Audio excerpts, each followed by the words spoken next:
할렐루야. 오늘 예배에 오신 귀한 성도님들 예수님의 이름으로 축복합니다. 오늘 하나님께서 우리에게 큰 은혜를 베풀어 주실 줄 믿습니다. 오늘 하나님께서 우리에게 주시는 말씀은요, 요한복음 4장 13절에서 14절 말씀입니다. 예수께서 대답하여 이르시되 이 물을 마시는 자마다 다시 목마르려니와 내가 주는 물을 마시는 자는 영원히 목마르지 아니하리니 내가 주는 물은 그 속에서 영생하도록 솟아나는 샘물이 되리라. 아멘. 오늘은요, 목마름이라는 제목으로 말씀을 나눠보도록 하겠습니다. 우리는 오랫동안 신앙생활을 하고 교회를 다녔는데도 나 자신이 변화도 되지 않고 주님을 찾으며 기도하는데도 늘 여전히 결핍 가운데 살아갑니다. 오늘 말씀을 통해 그 이유가 깨달아지고 삶이 변화되시는 그런 시간이 되시기를 예수님의 이름으로 축복합니다. 오늘 본문 말씀을 보겠습니다. 4장 1절, 예수께서 제자를 삼고 세례를 베푸시는 것이 요한보다 많다 하는 말을 바리새인들이 들은 줄을 주께서 아신지라. 2절, 예수께서 친히 세례를 베푸신 것이 아니요 제자들이 베푼 것이라. 유대를 떠나사 다시 갈릴리로 가실새 사마리아를 통과하여야 하겠는지라. 사마리아, 유대가 있고 그 위에 사마리아가 있어요. 그리고 나서 갈릴리가 있죠. 이게 머릿속으로 그려지시죠? 그럼 유대에서 갈릴리로 가려면 사마리아를 통과해서 가야 돼요. 그래야지 빨리 갈 수 있죠. 그런데요, 이 유대인들은요, 사마리아인들과 굉장히 적대적인 관계이기 때문에 어떻게 가냐면요, 그냥 통과해서 가면 되는데 그 땅을 밟지 않아요. 가지도 않고 사마리아인하고 상종도 하지 않고 사마리아인을 개와 돼지 취급하죠. 그런데 예수님께서 지금 뭐라고 하시죠? 사마리아를 통과하여야 하겠는지라. 예수님께서 좀 의도적으로 이 사마리아를 가시고자 하는 게 지금 이 말씀에서 보이는데요. 5절, 사마리아에 있는 수가라 하는 동네에 이르시니 야곱이 그 아들 요셉에게 준 땅이 가깝고, 여기 지금 수가라고 하는 동네인데요. 이 수가는 무슨 뜻이냐면요, 히브리어로 마지막이라는 뜻입니다. 유대인들이 상종도 하지 않는 그 멸시받는 곳이잖아요, 이 동네가. 그런데 이 사마리아의 조상이 누구냐면 야곱이에요. 여기 보면 야곱하고 요셉이 나오거든요. 그럼 야곱의 아들이 요셉이고 요셉의 아들이 에브라임이잖아요. 근데 여기 보면 사마리아는요, 에브라임의 후손인 여로보암 왕이 있잖아요. 이 여로보암 왕은요, 이스라엘을 분열시킨 왕이에요. 이 북이스라엘과 이 남유다가요, 동족이잖아요. 근데 서로 막 싸우고 있는 가운데 결국 아수르에 의해서 멸망이 되고요. 그때 이 아수르가 어떻게 하냐면요, 아수르하고 북이스라엘 사람들이 피가 이렇게 섞여버려요. 혼합을 시켜버려요. 그 사람들이 누구냐? 바로 사마리아인입니다. 그래서 유대인의 정통성이 좀 없죠. 이 아수르가 왜 피를 섞어버렸냐면요, 이스라엘의 정체성을 말살시키기 위해서 피를 섞여버리고 그리고 종교도 혼합을 시켜버려요. 그러니까 유대인들은 당연히 사마리아인들을 이스라엘 백성으로 인정하지 않죠. 그리고 사마리아인들은 어떨까요? 너무 억울하죠. 이런 비극적인 역사 때문에 지금 이렇게 되었는데, 요셉에게 준 땅이 가깝고 그러잖아요. 창세기 48장 22절 한번 볼까요? 내가 내게 내 형제보다 세겜 땅을 더 주었나니 이는 내가 내 칼과 활로 아모리 족속의 손에서 빼앗은 것이니라. 야곱이 요셉에게 어떤 땅을 주었죠? 세겜 땅을 주었죠. 지금 여긴 세겜 땅이에요. 그 세겜 땅에 야곱의 우물이 있는 거죠. 그래서 이 여인이 이걸 알고 있어요. 야곱이 그 아들 요셉에게 준 땅이 가깝고, 이렇게 얘기하고 있는 거죠. 6절, 거기 또 야곱의 우물이 있더라. 예수께서 길 가시다가 피곤하여 우물 곁에 그대로 앉으시니 때가 6시쯤 되었더라. 유대의 시간으로 보면은요, 이 시간은 지금 몇 시라고 보시면 되냐면요, 정오 12시거든요. 정오 12시에는 사람들이 물을 길러 그 우물가에 나오질 않아요. 근데 이 여자는요, 왜 이 시간에, 사람이 오지 않는 이 시간을 피해가지고 물을 길러 왔냐는 거예요. 뭔가 관계적으로 문제가 있는 거예요. 약간 피해의식이 있고 사람들을 피해가지고 사람들이 다니지도 않는 그 뜨거운 그 시간에 여기에 나온 거죠.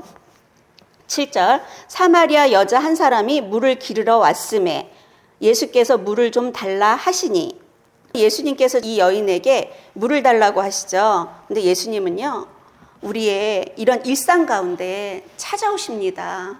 이 여인은 이름도 없고 힘도 없고 이런 여자를 예수님이 먼저 찾아가서 기다리고 계신 거예요. 오늘 이 예수님은요 이 여인을 만나러 그 사마리아 땅에 가신 거라는 거죠.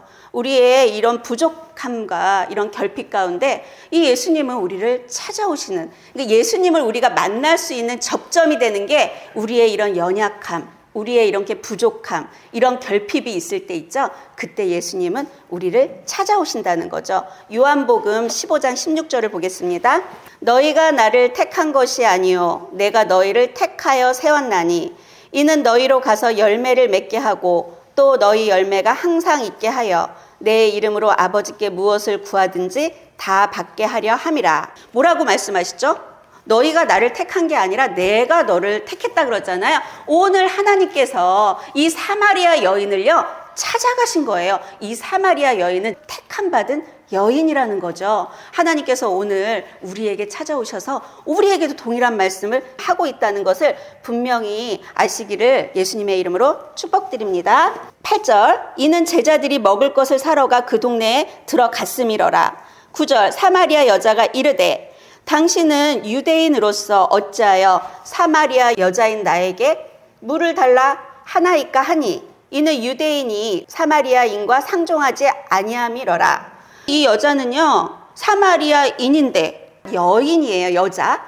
유대인이 자기한테 지금 말을 거니까 어때요? 너무 놀라운 일이죠. 왜냐하면 유대인들은요 사람 취급을 안 해요. 사마리아인을. 그런데 그런 정중하게 와갖고 자기에게 이렇게 하니까 이 여인은 좀 놀란 거죠. 10절 예수께서 대답하여 이르시되 내가 만일 하나님의 선물과 또 내게 물을 좀 달라 하는 이가 누구인 줄 알았더라면 내가 그에게 구하였을 것이요 그가 생수를 내게 주었으리라. 예수님께서 지금 영적인 말씀을 하고 계시는데요. 딱 그러니까 11절에요. 이 여자의 태도가 좀 바뀝니다. 여자가 이르되 주여. 이제 주여라 그래요. 이제 당신이 아니라요. 당신에서 이제 주여로 바뀌었죠. 주여 물기를 그릇도 없고 이 우물은 깊은데 어디서 당신이 그 생수를 얻겠사옵나이까. 우리 조상 야곱이 이 우물을 우리에게 주셨고 또 여기서 자기와 자기 아들들과 짐승이 다 마셨는데 당신이 야곱보다 더 크니까. 이 여인은 아직까지 그 예수님을 알아보지는 못하고 있는 상태예요. 13절 예수께서 대답하여 이르시되 이 물을 마시는 자마다 다시 목마르려니와 내가 주는 물을 마시는 자는 영원히 목마르지 아니하리니 내가 주는 물은 그 속에서 영생하도록 솟아나는 샘물이 되리라.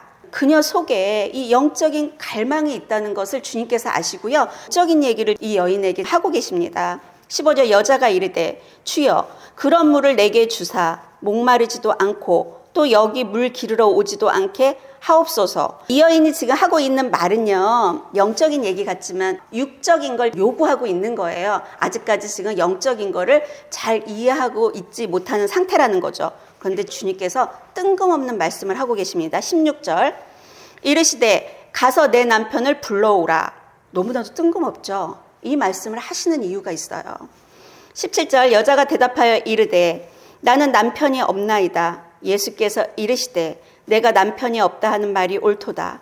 너에게 남편 5이 있었고 지금 있는 자도 내 남편이 아니니 내 말이 참 되도다. 예수님은요 이 여인을 만나러 가셨고 이 여인에게 지금 영적인 얘기를 해요. 그런데 이 여인은 아직까지 영적인 얘기를 이해하지 못하는데요. 뜬금없이 왜 이런 말씀을 하실까요?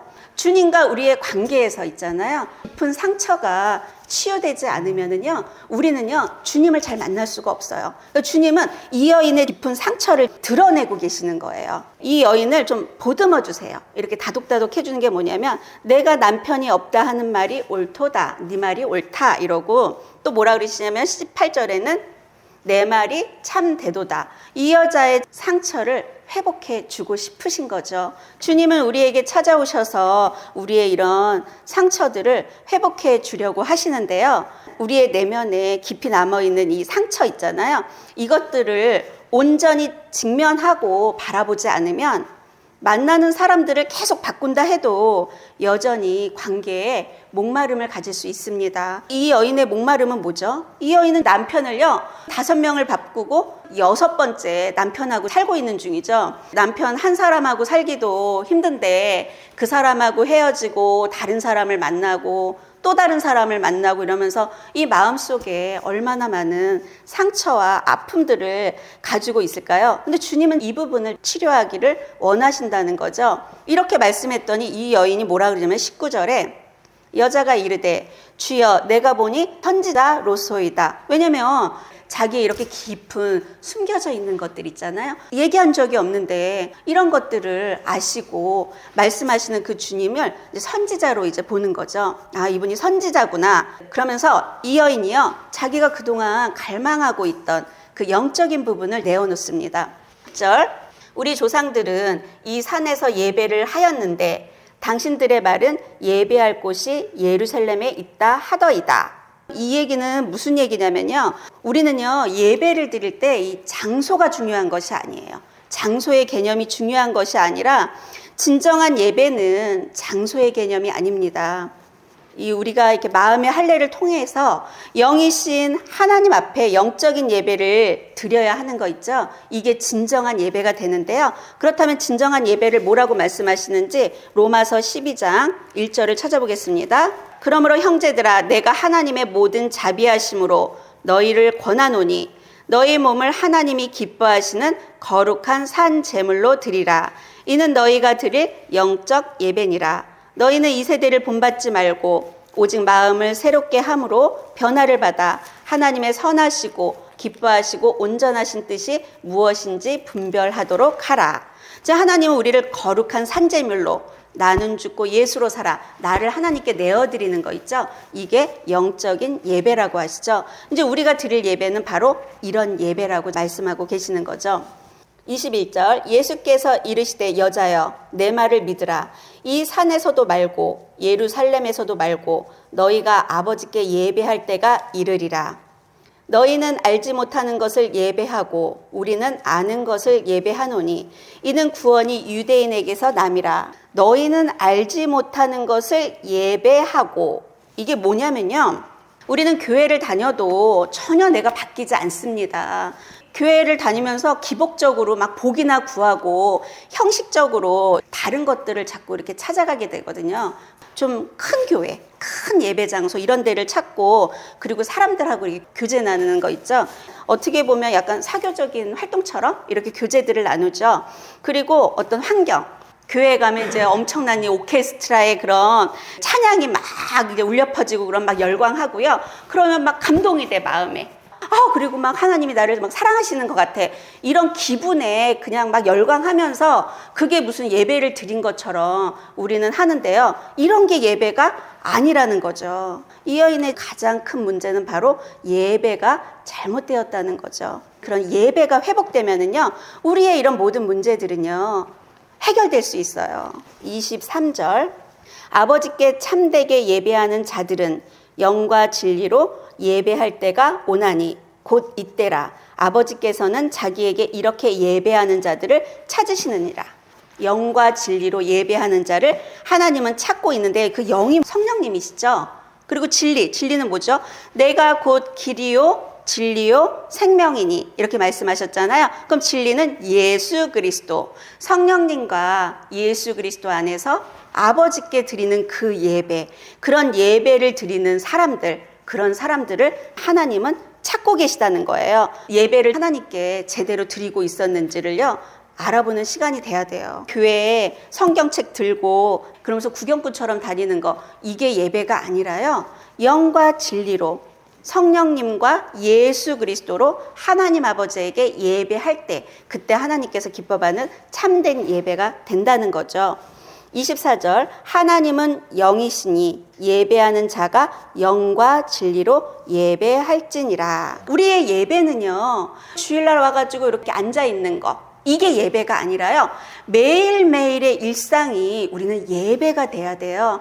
출애굽기에서 그 모세 그 양치고 있을 때 떨기나무 가운데 그 하나님께서 찾아오시죠. 오늘 이 여인도 마찬가지예요. 그냥 사람들 피해가지고 물을 뜨러 왔는데 그때 누가 찾아오셔요? 예수님이 찾아오신다는 거죠. 우린 매일매일 이런 목마름, 이런 갈망들을 가지고 주님을 이렇게 찾고 있을 때 우리를 분명히 찾아오시는 하나님이라는 것을 우리에게 말씀하고 계시다는 거죠. 주님은 이 여인의 마음을 압니다. 시편 139편을 보겠습니다. 1절. 여호와여, 주께서 나를 살펴보셨으므로 나를 아시나이다. 주께서 내가 앉고 일어섬을 아시고 멀리서도 나의 생각을 밝히 아시오며 나의 모든 길과 내가 눕는 것을 살펴보셨으므로 나의 모든 행위를 익히 아시오니 여호와여, 내 혀의 말을 알지 못하시는 것이 하나도 없으시니이다. 이게 무슨 얘기죠? 하나님은 우리의 모든 것을 알고 계시다는 거예요. 이 여인을 알고 계세요. 그래서 이 여인을 찾아가신 거예요. 25절. 여자가 이르되 메시아 곧 그리스도라 하는 이가 오실 줄을 내가 아노니 그가 오시면 모든 것을 우리에게 알려주리이다. 이 여인은요, 메시아가 오는 것을 알고 있었고요, 그 그리스도를 기다리고 있었어요. 주님이 이 마음을 아신 거예요. 그래서 주님이 이 여인을 찾아가신 거죠. 26절. 예수께서 이르시되 내가 말하는 내가 그라 하시니라. 지금 뭐라 그랬어요? 이 여인에게 내가 그야, 내가 메시아야. 주님은요, 이 얘기를요, 성경에서 2번밖에 얘기 안 하셨어요. 2번밖에 얘기 안 하셨는데 사마리아 여인에게 이 얘기를 하고 있다는 거, 이거 제자들에게도 얘기하지 않았었던 거거든요. 근데 이 여인에게 이 얘기를 왜 하냐는 거죠. 오늘 이 여인의 이런 갈망을 아시고 주님이 찾아오셨다는 거예요. 그 갈망을 알고 계셨다는 거예요. 그 메시아를 기다리던 이 여인의 마음. 지금 우리 성도님들은 어떠십니까? 그 예수 그리스도를 내 마음의 주인으로 모시고 그분을 갈망하신가요? 그러면 주님 분명히 찾아와서 내 삶을 변화시켜 주심을 믿습니다. 26절 보겠습니다. 예수께서 이르시되 내게 말하는 내가 그라. 내가 그라. 이 표현은요, 하나님의 이름을 나타낼 때 쓰는 표현이에요. 영어 성경에서 보면요, I am he 이렇게 나오거든요. 우리가 그 출애굽기 요즘 배우고 있잖아요. 거기 보면 떨기나무 가운데 나타나신 하나님께서 나는 스스로 있는 자라고 표현하시잖아요. 그게 뭐냐면 I am who I am 이거든요. 그렇다면 예수님은 바로 하나님이시라는 거예요. 28절. 여자가 물동이를 버려두고 동네로 들어가서 사람들에게 이르되. 지금 예수님을 딱 만나니까 어떻게 되죠? 물동이를 버려두고 동네로 들어갔어요. 사람들 피해가지고 정오에 물을 들어온 여인이잖아요. 그런데 이 여인이 그 물동이까지 버려두고 그 동네로 들어갔다는 거죠. 사람을 피해가지고 정오에 물을 들어 나오는 그런 여인이었는데 지금 그걸 버려두고 사람들에게로 가고 있습니다. 이 물동이가 뭘까요? 우리는요, 주님을 위해 시간과 물질, 자녀, 가족의 물동이를 버릴 수 있는지 자문해 봐야 합니다. 오늘 내가 버려야 할 나의 육신의 물동이가 무엇입니까? 사마리아 여인처럼 자신의 물동이를 버리고 주님을 따라가시는 성도님이 되시기를 예수님의 이름으로 축복합니다. 예수님을 만나는 사람들은요, 변화가 옵니다. 지금 내가 그렇게 오랫동안 신앙생활을 하고 예수를 믿었는데 변화된 게 없다면 예수님을 만난 게 아니에요. 이런 극적인 변화가 올 수밖에 없다는 거죠. 내가 정말 제대로 예수님을 믿고 예수님을 만난 사람인지를 오늘 점검해보는 시간 되시기를 바랍니다. 29절. 내가 행한 모든 일을 내게 말한 사람을 와서 보라. 이는 그리스도가 아니냐 하니. 와, 이 여인은요, 예수님과 대화를 나누는 중에 베드로가 이런 고백을 하죠. 주는 그리스도시여 살아계신 하나님의 아들이십니다. 예수를 그리스도로 믿는 이 믿음이 지금 이 사마리아 여인에게요, 들어갔다는 거예요. 와서 보라. 이는 그리스도가 아니냐 하니. 너무 놀랍죠. 그랬더니 그들이 동네에서 나와 예수께로 오더라. 이 사람들이 왜 이렇게 예수께로 막 달려왔을까요? 이 여인이 어떤 여인이죠? 이 여인을 모를까요? 이 동네는 되게 작은 동네예요. 소문으로 다 듣고 있죠. 근데 이 여자가 갑자기 완전히 그냥 달라져가지고 나타나니까 이 사람들이 너무 놀란 거죠. 이 여인이 완전히 그냥 뒤집어져 버리니까요. 동네 사람들이 다 몰려오는 거죠. 지금 이 동네가요, 난리가 난 거죠.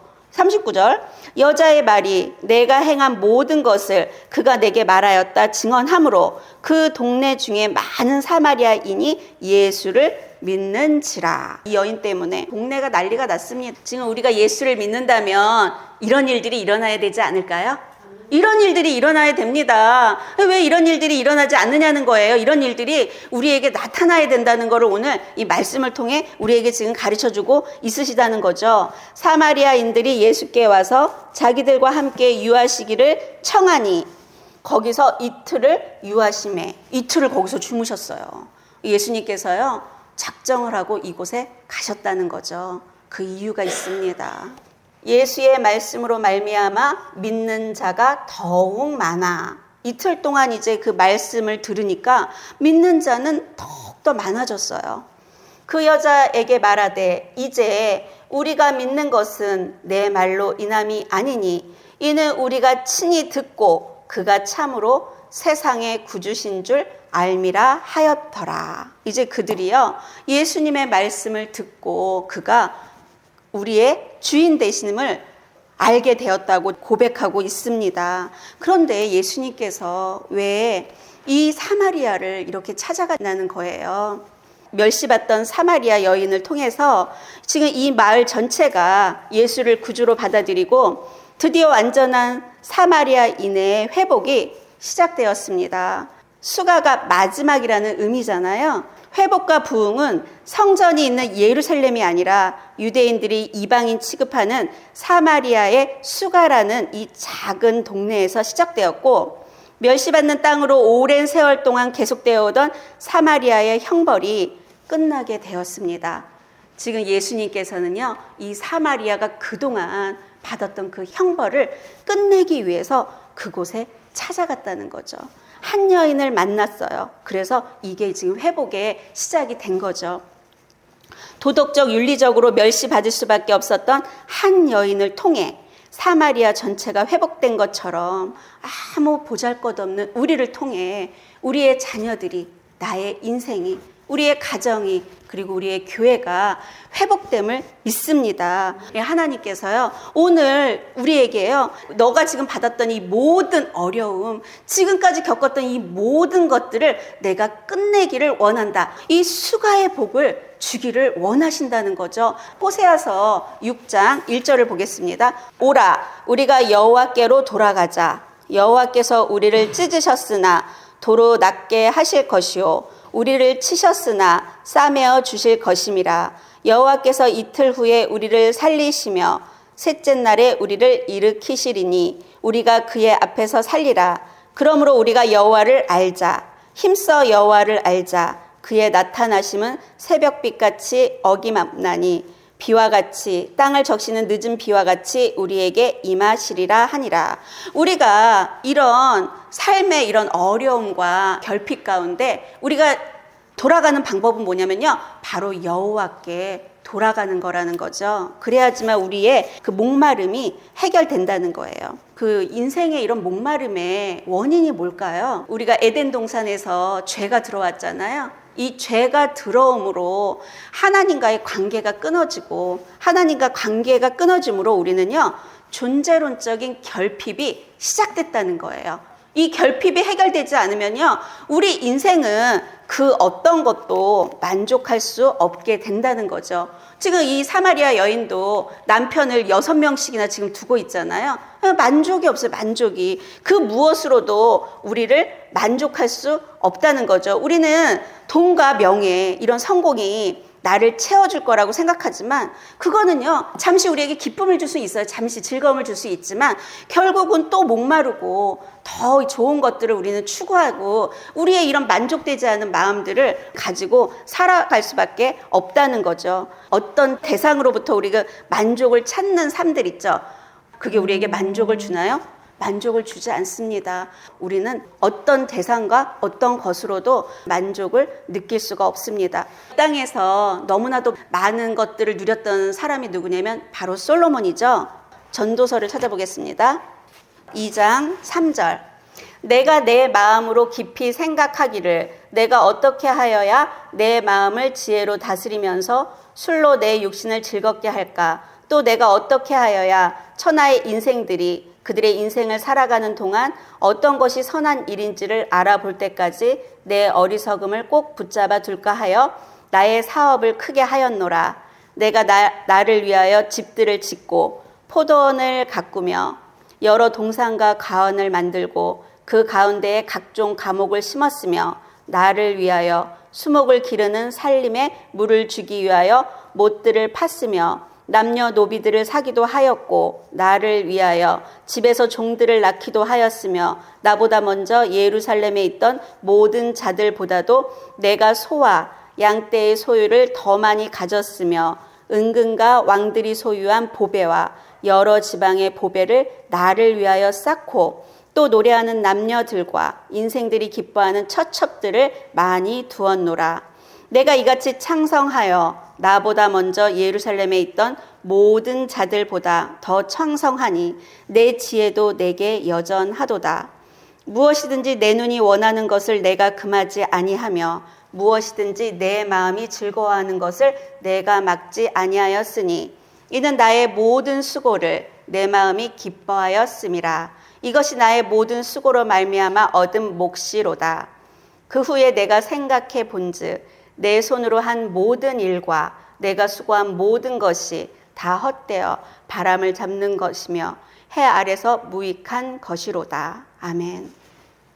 오늘 이 말씀을 통해 이 세상의 모든 부귀 영화를 누렸던 솔로몬이 우리에게 권고하고 있는 내용들이죠. 우리가 이렇게 인생을 살아가도 다 헛되고 무익하다는 거죠. 그럼 우리는 어떻게 살아가야 될까요? 나는 죽고 예수로 살아갈 때 매일매일의 삶을 영적인 예배를 드리고 하나님과 교통함으로 하나님께서 나를 이 땅에 보내신 이유와 목적을 발견하여 그 뜻에 순종함으로 사는 것, 그게 우리에게 가장 큰 복이라는 것을 이 시간 깨달으시길 바랍니다. 그래서요, 나를 위하여 나를 위하여 지금 계속 그러죠. 나의 사업을 크게 하였고 나를 위하여 이렇게 하고 나를 위하여. 집에 가셔서 이 전도서 2장을 다시 한번 읽어보시기 바랍니다. 나를 위하여 다 무익하고 헛된 것이라고 얘기하고 있잖아요. 그럼 우리는 어떻게 살아야 할까요? 마태복음 6장 29절부터 보겠습니다. 내가 너희에게 말하노니 솔로몬의 모든 영광으로도 입은 것이 이 꽃 하나만 갖지 못하였느니라. 오늘 있다가 내일 아궁이에 던져지는 들풀도 하나님이 이렇게 입히시거든 하물며 너희일까 보냐. 믿음이 작은 자들아, 그러므로 염려하여 이르기를 무엇을 먹을까, 무엇을 마실까, 무엇을 입을까 하지 말라. 이는 다 이방인들이 구하는 것이라. 너희 하늘 아버지께서 이 모든 것이 너희에게 있어야 할 줄을 아시느니라. 뭐죠? 먹고 사는 문제에 걱정하지 말라는 거죠. 그런즉 너희는 먼저 그의 나라와 그의 의를 구하라. 그리하면 이 모든 것을 너희에게 더하시리라. 약속하신 말씀이죠. 그런데 우리는 이 땅을 살아가면서 먹고 사는 문제를 위해 살아가고 있죠. 근데 이거 하지 말고 먼저 되게 중요해요. 너희는 먼저, 빨간 표시 해놨어요. 제가 별표 해놨어요. 먼저 그의 나라와 그의 의를 구하고 그리하면 이 모든 것, 너 먹고 사는 문제에 너에게 더할게 보너스처럼 주시겠다고 우리에게 약속하신 말씀입니다. 그러므로 내일 일을 위하여 염려하지 말라. 내일 일은 내일이 염려할 것이요 한날의 괴로움은 그날로 족하니라. 내일 일은 염려하지 마십시오. 오늘 하루 주님과 동행하며 충실히 살아갈 때 주님께서 우리에게 은혜를 부어주시고요. 내일은 또 내일 살아가면 됩니다. 우리가 걱정하고 염려해서 이룰 수 있는 건 아무것도 없고요. 우리는 주님이 말씀하시면 그대로 순종하면 되는 건데요. 오늘 주님께서 뭐라 그랬죠? 내일을 염려하지 마. 이렇게 말씀하셨다면 그건 명령이에요. 그럼 우리는 그거에 순종해서 염려되는 모든 것들이 있다면 예수 이름으로 다 끊어버리고 오늘 하루 충실한 인생을 살아가야 될 줄 믿습니다. 나의 미래와 삶의 방향, 정체성의 이런 문제들을 고민하며 매일매일 혼란스러운 삶을 살아가게 됩니다. 오늘 우린 사마리아의 여인이 어땠죠? 예수님을 만나서 삶의 방향이 바뀌고요. 삶의 의미와 목적을 찾았습니다. 오늘 이 사마리아 여인을 통해서 하나님께서 우리에게 주시고자 하는 말씀은 뭐냐면요. 예수님을 만나서 우리의 내적인 깊은 우리도 알지 못했던 이런 상처들이 치유되고 그리고 나서 마음의 할례를 받고 나는 죽고 예수로 나를 하나님께 드리는 영적인 예배를 드릴 때 우리가 변화되고 다른 인생을 산다는 거 있죠. 그거를 말씀을 통해서 보여주고 있습니다. 오늘 이 사마리아 여인의 얘기가 사마리아 여인의 얘기가 아닌 나의 얘기를 들으시고 내가 지금 어떻게 하는 것이 하나님께서 원하시는지를 깨닫는 시간 되시기를 예수님의 이름으로 축복합니다.